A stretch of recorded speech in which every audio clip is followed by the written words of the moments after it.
Bom dia, meus caros. Bom dia, Dr. Styler, como está?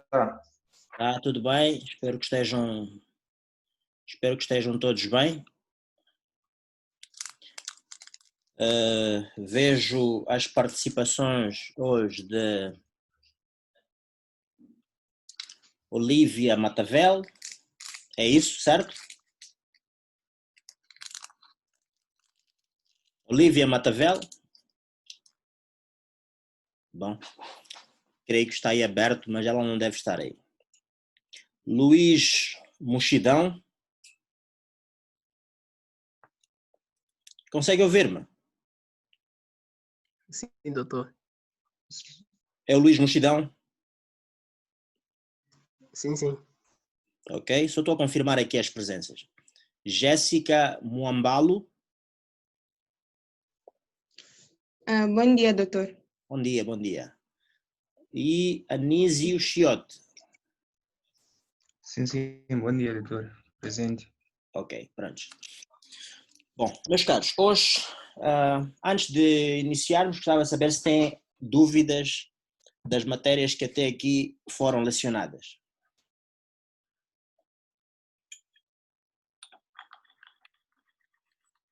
Dúvidas? Da minha parte, doutor, não há nenhuma dúvida. Ok. Bom, seja como for, sempre que tiverem dúvidas, podem levantar a mão. Tem um aplicativo para levantar a mão. E... Não está. Não sei lá ver porque. Não conheço o style. Conheço ele desde criança. Sim. Ele só está a ver este vídeo. Tá bem. Agora, quem foi? Marroquino. Ora bem, estava aí a correr uma conversa. Peço-vos que prestem atenção à aula, está bem?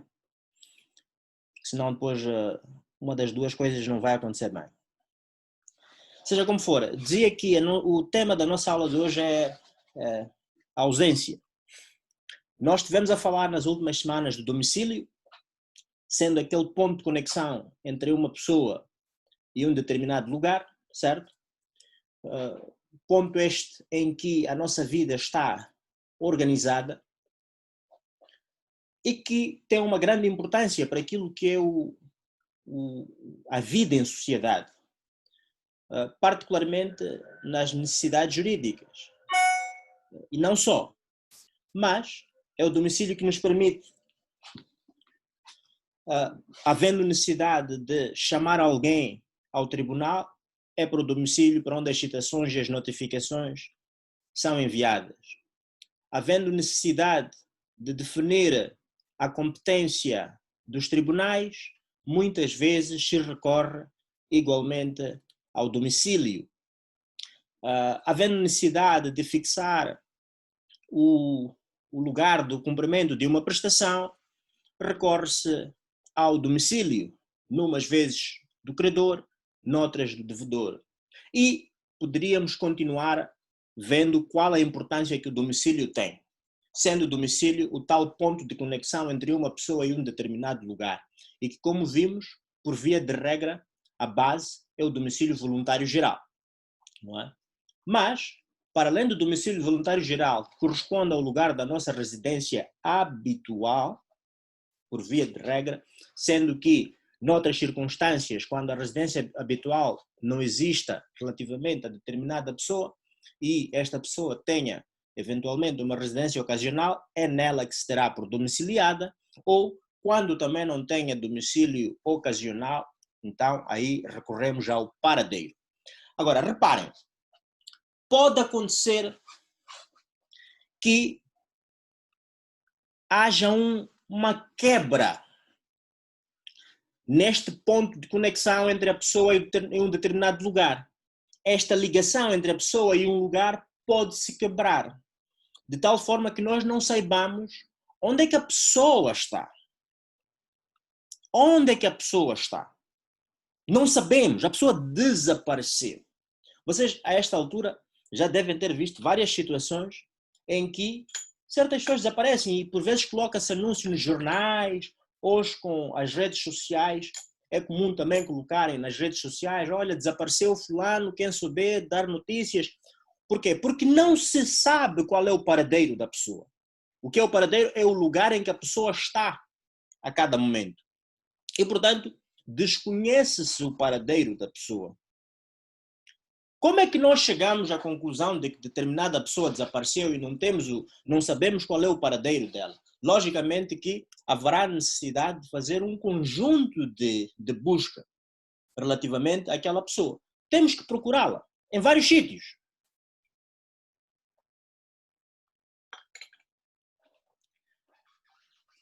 E normalmente começamos pelo domicílio. Domicílio voluntário geral, ou seja, a nossa casa. Imaginem, fulano saiu com os amigos numa sexta-feira, não será seguramente neste período de Covid, em que as pessoas devem, por instruções, quer governamentais, quer os médicos e todas as pessoas que estão ligadas à prevenção da Covid, as pessoas devem ficar em casa.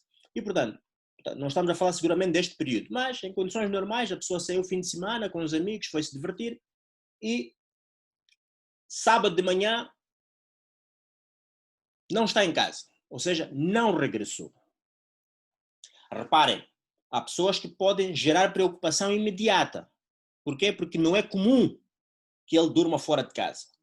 Mas depois tem aquele grupo de pessoas que os familiares estão habituados. Ele sai sexta-feira, se calhar só volta na segunda. E, portanto, se não está no sábado, ninguém está preocupado. Percebem? O certo é que, a partir de um determinado momento, um certo grupo de pessoas vai sentir a falta daquela pessoa que saiu e não regressou.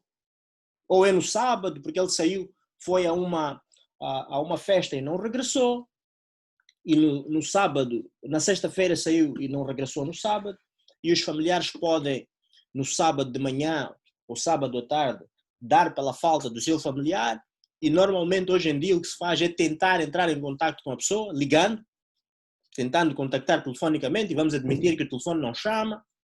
Não é? O que é que fazemos normalmente? Ligamos para as pessoas próximas, os amigos, os colegas que normalmente convivem, quer pessoal, quer profissionalmente, com a pessoa, para saber se tem notícias dele, sabe onde está, se está bem.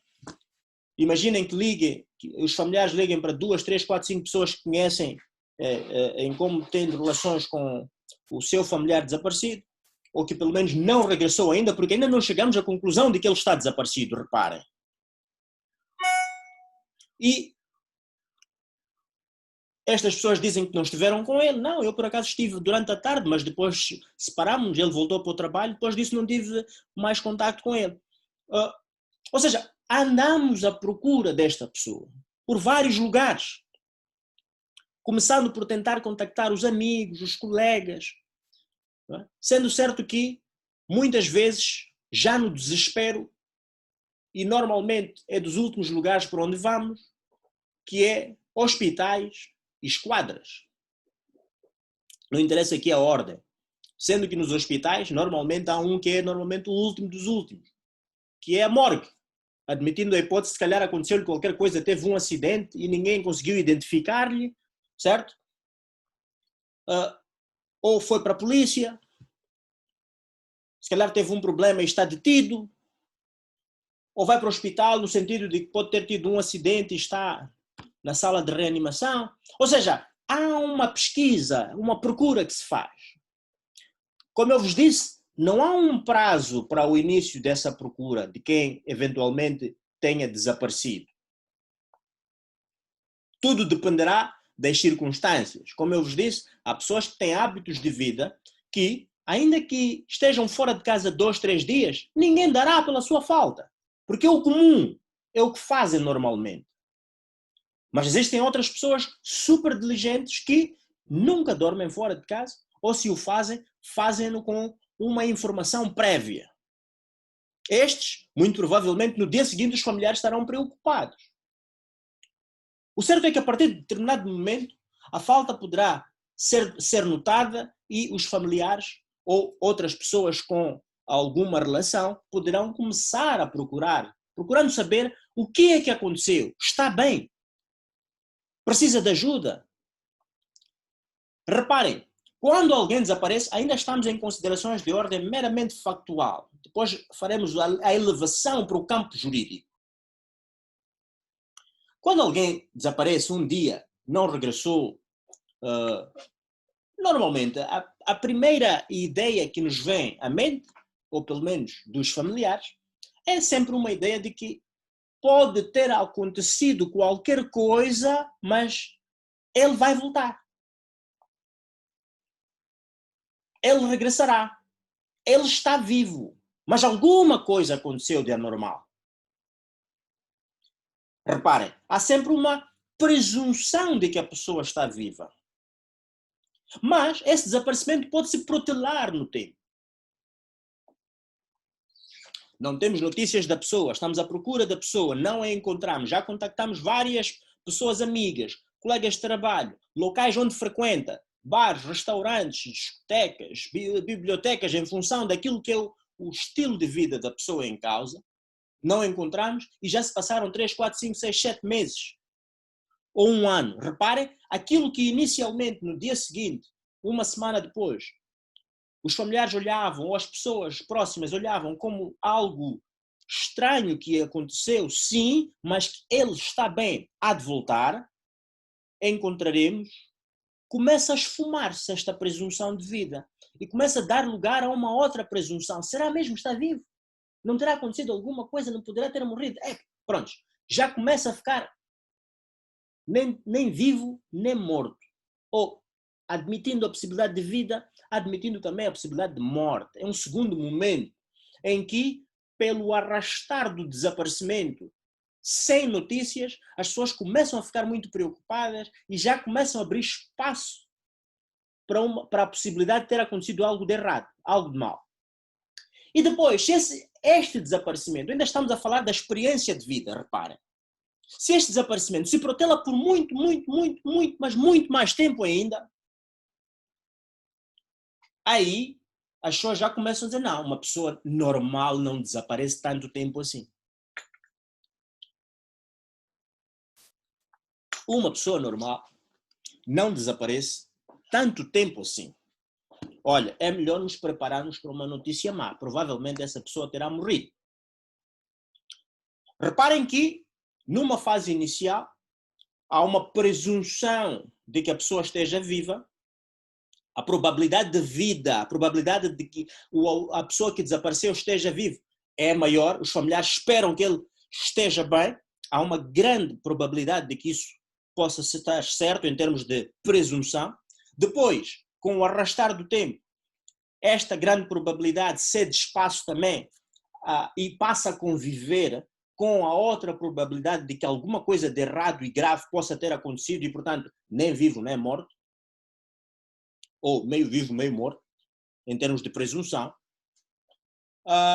E depois, numa fase muito mais distante, em termos temporais, a pessoa, os familiares, começam já a alimentar a triste esperança de que ele efetivamente possa ter morrido, porque não é normal que uma pessoa desapareça tanto tempo assim, sem que dê notícias sobre a sua existência, aos familiares com quem convive, às pessoas com quem convive, colegas, amigos.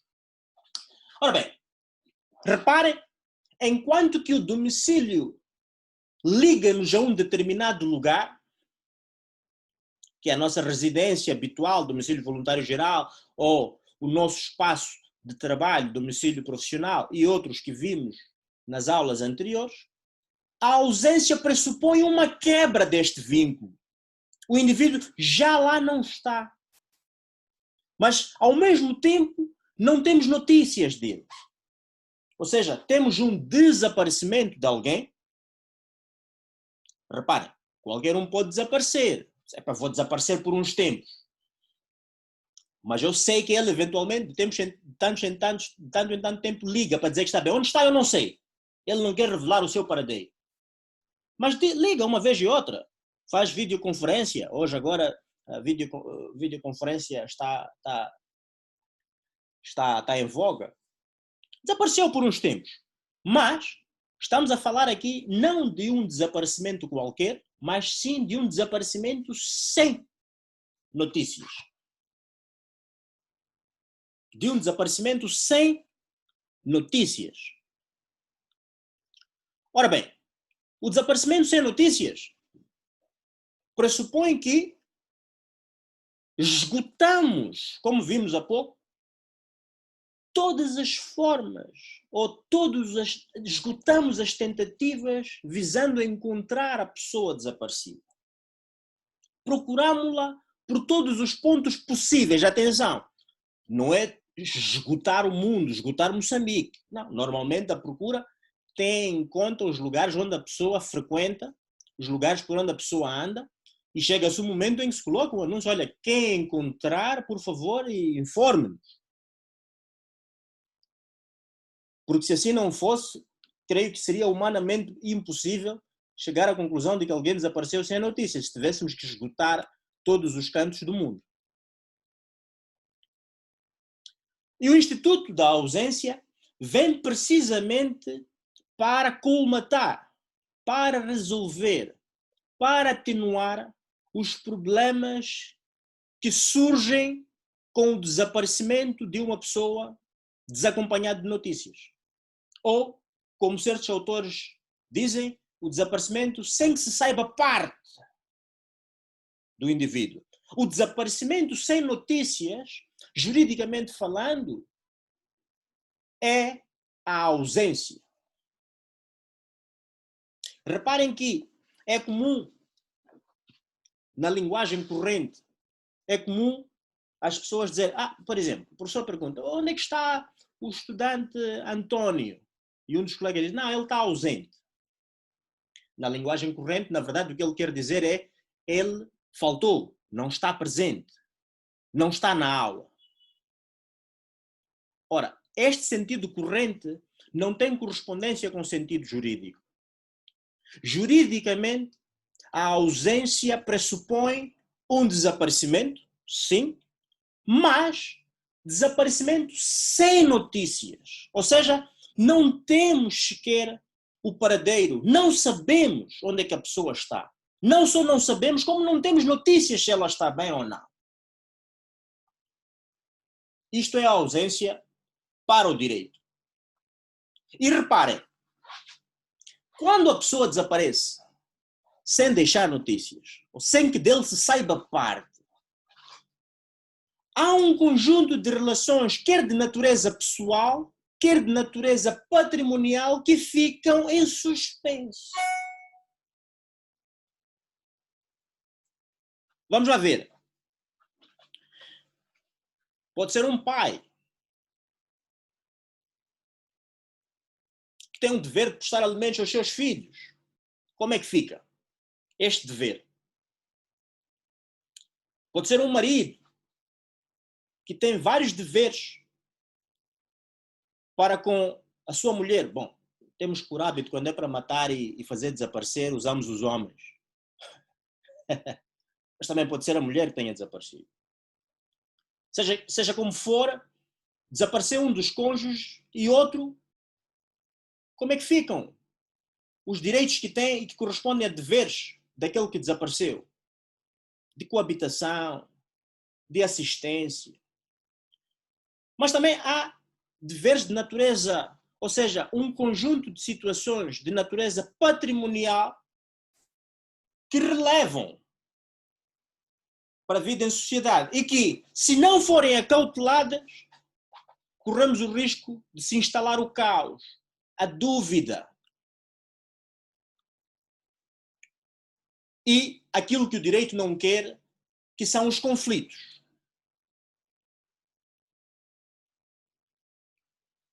Imaginem, fulano é devedor e desapareceu e, por consequência do desaparecimento, ele não está a pagar as prestações mensais que vinha pagando ao credor.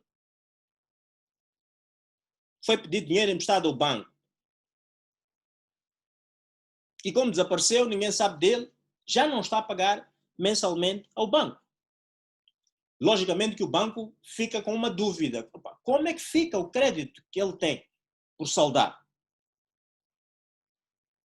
Ok? Um conjunto de várias outras situações. Imagina, ele é proprietário de uma farmácia. E por conta do seu desaparecimento, não conseguem importar medicamentos. Há um conjunto de decisões que não podem ser tomadas porque ele é que as tomava. Falei de farmácia, podia falar de qualquer empresa. Ele é que é o proprietário, ele é que é o sócio maioritário, ou ele é que é o administrador. Como é que ficam estas questões todas? Até algumas questões que parecem banais. Tem 2 carros, estão aí estacionados. Como sabem, se os carros ficam muito tempo parados, acabam por se estragar. Eles devem circular de tempos em tempos, ou pelo menos ter o motor ligado. E, portanto, se fica muito tempo parado, o risco é que ele se estrague, se deteriora. Como vê, há um conjunto de relações, quer de natureza pessoal, quer de natureza patrimonial, que, com o desaparecimento sem notícias, ficam numa situação de quase indefinição.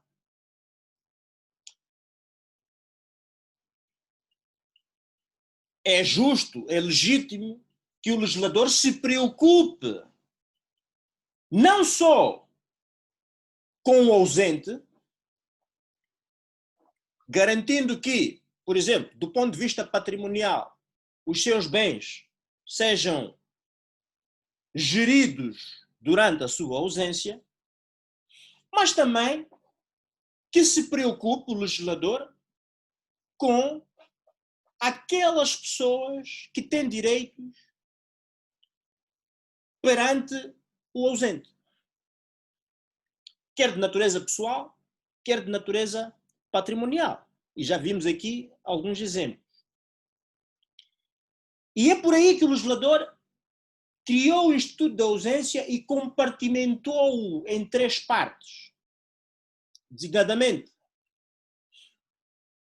a ausência presumida, que vem regulada nos artigos 89 e seguintes do Código Civil, através do Instituto da Curadoria Provisória. A ausência justificada, que vem regulada nos artigos 99 e seguintes do Código Civil, através da Curadoria Definitiva. E a morte presumida, que vem regulada nos artigos 114 e seguintes do Código Civil.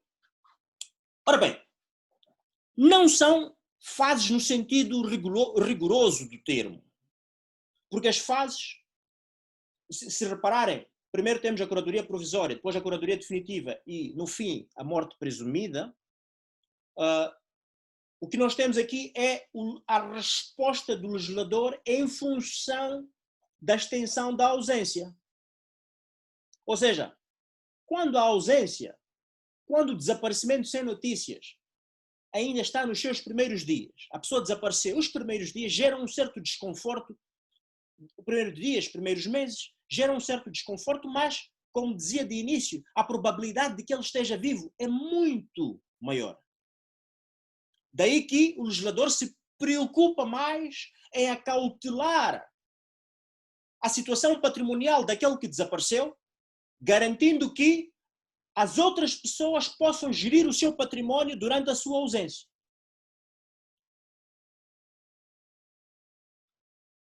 Há uma forte preocupação com os interesses do ausente. Por quê? Porque há uma grande probabilidade de que ele esteja vivo e que mais cedo, mais dia, menos dia, ele possa regressar. Num segundo momento, o legislador, reagindo ao tempo que passou e que já nos permite admitir a probabilidade dele também ter morrido, sem afastar a possibilidade de ainda estar vivo, o legislador cria um Instituto da Curadoria Definitiva em que faz um balanceamento dos interesses. Continua garantindo os interesses do ausente, permitindo que os seus bens sejam geridos, mas também já se preocupa com aqueles que, em caso de morte, lhes sucederiam, os seus herdeiros.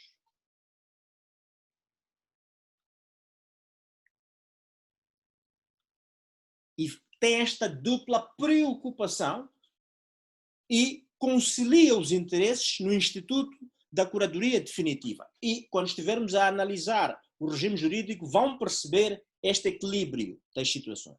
No terceiro momento, o legislador, admitindo já a probabilidade da pessoa desaparecida e que dela não temos notícias, não estar viva, mas atenção, não temos certeza também de que ela tenha morrido, o legislador admite que passou muito tempo, mas muito, muito tempo mesmo, depois vamos ver qual é o período que o legislador considerou como muito tempo, passa a considerar em grande medida os interesses daqueles que, em caso de morte, lhe sucederiam, os seus herdeiros, bem como os legatários.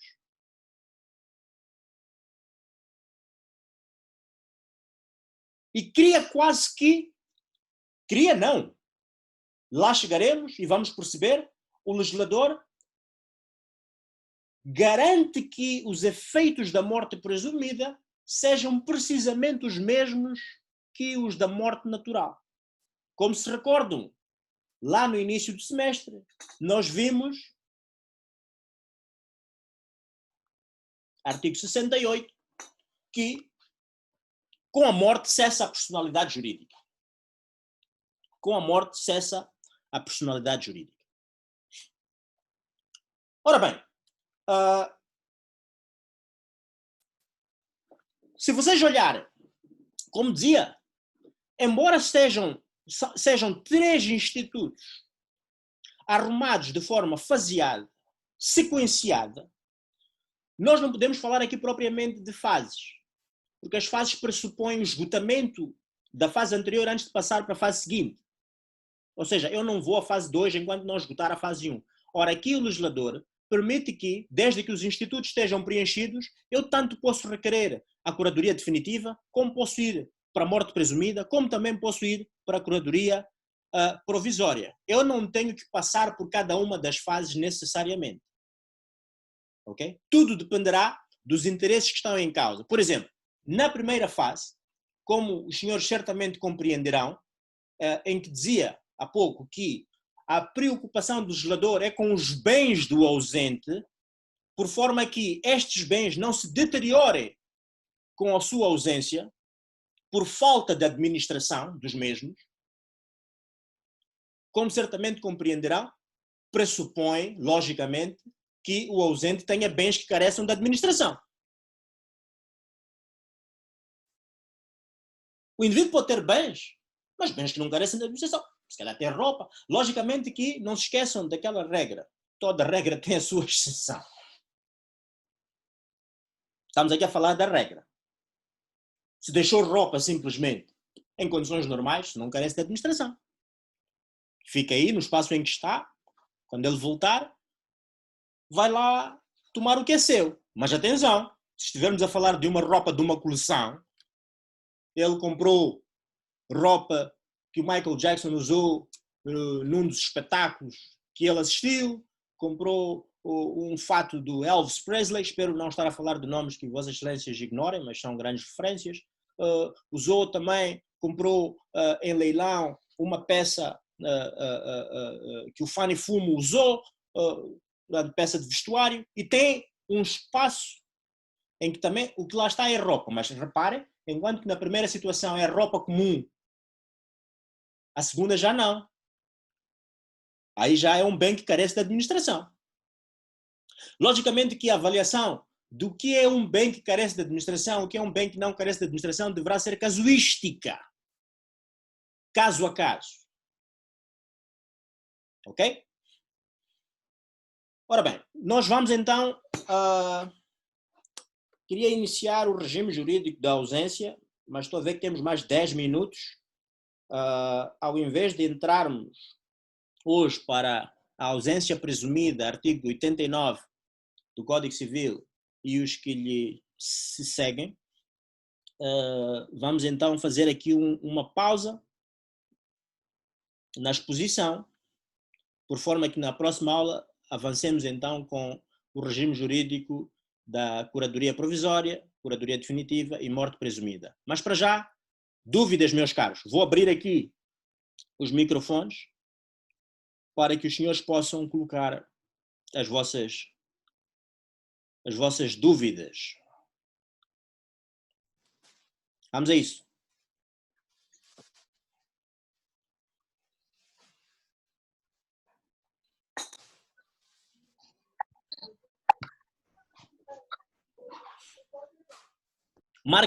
Marques Cristóvão.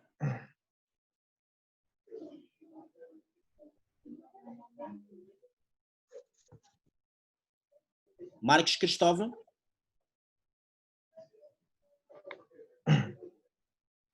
Jéssica Moambalo.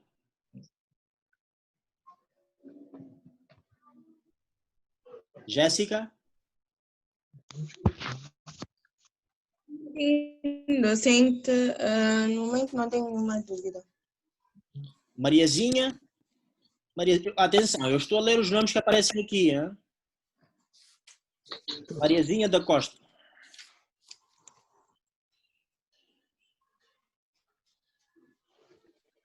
Está aí, Mariazinha? Sim, docente. Sim, docente, bom dia. Bom dia. Neste momento também não tenho dúvida. Não tenho nenhuma dúvida. Ok. Ramalho. Bom dia, docente. Bom dia, colegas. Bom dia. Na verdade, eu também podia dizer, mas eu posso ter do que não consegui captar toda a aula porque tive desconexão de internet, até sair tive que entrar. Então, há uma parte que eu terei que mesmo fazer revisão para poder ter dúvida. Agora não. Tudo bem. Então, para não continuar aqui, alguém tem dúvidas dos que faltam e que não foram ainda chamados? Bem, doutor, eu tenho alguma dúvida. Sim, quem está a falar? Luís Mochidão. Vamos a isso, Mochidão. Sim, doutor. Eu gostaria de saber se nessa questão de ausência nós podemos colocar em consideração os menores. Boa pergunta. Quando nós estivermos a analisar os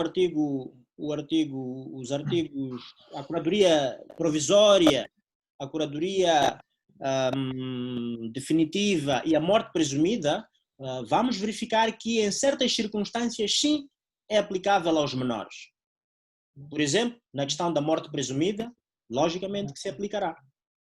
Porque o menor também pode desaparecer. Tá? Ok? Obrigado. Tudo bem. Sim, sim. Mas, atenção, na próxima aula, quando estivermos a falar do regime jurídico, vai perceber muito bem em que situações é que o menor é afastado e em que situações é que o menor também é considerado para este tipo de situações. Está bem? Tá bom. Ok. Ok, eu então, hoje ainda, vou enviar-vos algum material relativo à ausência, mais ou menos uns 4 autores, aquilo que dizem sobre a ausência. Por favor, leiam. Na próxima aula, tragam as dúvidas que tiverem resultado do estudo. Atenção, quem não estuda não tem dúvidas, vai ter sempre dívidas. As dívidas pagam-se com leitura. Ok? Portanto, tem que estudar. Quem não estuda, não tem como ter dúvidas. Como dizia, vamos enviar o material e, por favor, leiam. Na próxima semana, quarta-feira, mesma hora, estaremos aqui para dar continuidade, podendo, no início da aula, colocar as vossas dúvidas. Está bem? No final desta parte temática, teremos algumas aulas práticas. Enviaremos exercícios para cobrir estes temas que temos estado a dar neste período de estado de emergência. Está bem, meus caros? Tá bom, docente. Prontos. Continuação de um bom dia. Não se esqueçam, protejam-se. Façam o melhor de vós para que esta pandemia não vos afete nem direta nem indiretamente. Está bem? Certo. Até breve. Obrigado, igualmente. Um abraço.